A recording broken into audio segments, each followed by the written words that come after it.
Hey everyone, welcome back to another Fred tutorial. My name's Josh, and today I'm going to show you how Fred handles coherent light by showing you an interference pattern generated by a Mach-Zehnder interferometer. So here you can see in our optical setup that we have our beam splitter that is going to divide the beam. That light is then going to reflect off these mirrors and then be recollected onto our analysis surface.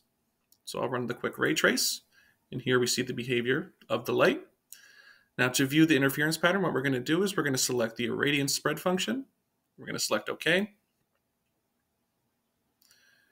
Double clicking on the left window will enlarge the image. And here we can see a fringe pattern that has been developed by the Mach-Zehnder interferometer.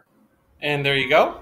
As always, CBS is here to help support all Fred users, and keep an eye out for more helpful content just like this.